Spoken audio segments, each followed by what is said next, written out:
តាលោកអ្នកដឹងទេថាមានយន្តហោះចម្បាំងណាដែលមានឥទ្ធិពលខ្លាំងបំផុតនៅលើពិភពលោកក្នុងពេលបច្ចុប្បន្ននេះ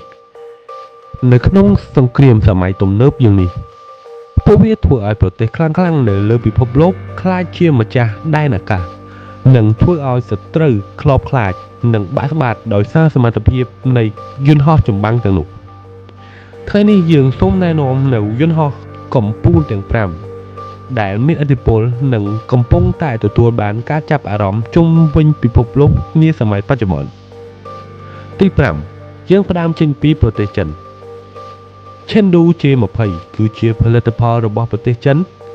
វាគឺជាយន្តហោះបំបាំងកាយចំនួនទី5ដំបូងរបស់ចិនដែលរចនាឡើងដើម្បីប្រកួតជាមួយនឹង F22 និង F35 វាគឺជាអាវុធសម្ងាត់របស់ចិនដែលមិនអាចខ្វះបានហើយវាថែមទាំងបង្ហាញឲ្យពិភពលោកបានឃើញអំពីសមត្ថភាពដែនអាកាសរបស់ប្រទេសចិនផងដែរទី4 F35 Lightning II បន្តទៅកាន់ F35 Lightning II ដែលជាផលិតផលរបស់សហរដ្ឋអាមេរិក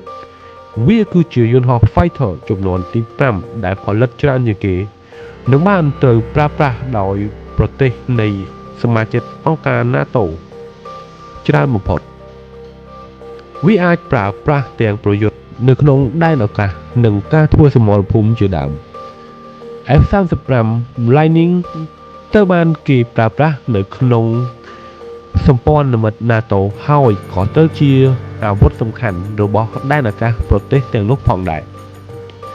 ទី3 F22 Raptor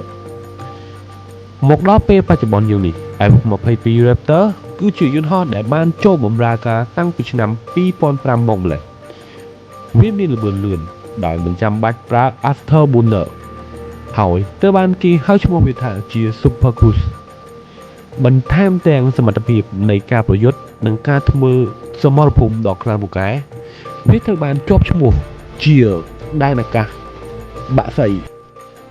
វាត្រូវបានជាប់ឈ្មោះគឺជាបក្សីដែនអាកាសដែលគ្មាននរណាអាចប្រកួតប្រជែងបានទី2 B2 Spirit វាគឺជាយន្តហោះកំពូលបំបាំងកាយនិងទម្លាក់គ្រាប់បែកដែលពិភពលោកបានទទួលស្គាល់ B2 Spirit គឺជាផលិតផលយន្តហោះរបស់សហរដ្ឋអាមេរិកត្រូវបានរចនាឡើងជាមួយនឹងស្លាបទាំងសងខាងដើម្បីអាចហោះទៅក្នុងទឹកដីរបស់សត្រូវដោយមិនមានការចាប់បានពីរ៉ាដាហើយវាតោងគ្រាប់បែកដើម្បីទម្លាក់ទៅក្នុងទឹកដីនោះផងដែរ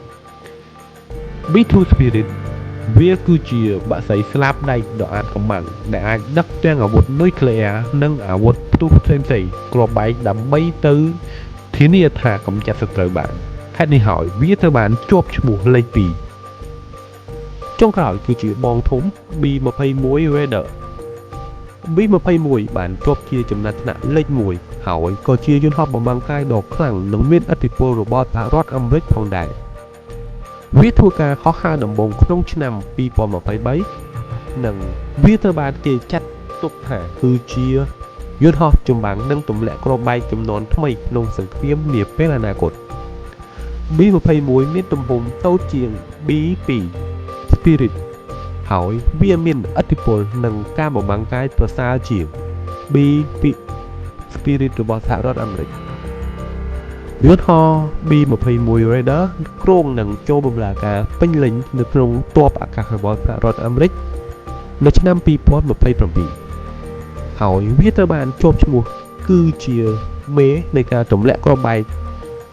នៃយន្តហោះបំបាំងកាយក្នុងយុគសម័យសង្គ្រាមនាពេលអនាគត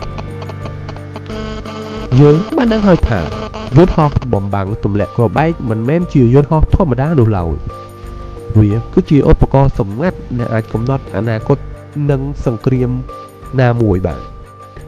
នៅក្នុងពិភពលោកសង្គ្រាមសម័យថ្មីនេះអ្នកដែលអាចលាក់ខ្លួនបាននៅលើអាកាសគឺមានឥទ្ធិពលនិងភាគរយឈ្នះបំផុតនៅក្នុងសង្គ្រាមសូមសរសេរនៅមតិនិងការយល់ឃើញរបស់អ្នកអំពីយន្តហោះចម្បាំងណាមួយដែលអ្នកស្រឡាញ់ហើយគិតថាវាអស្ចារ្យបំផុតសម្រាប់អ្នកនៅក្នុង comment នៃវីដេអូនេះ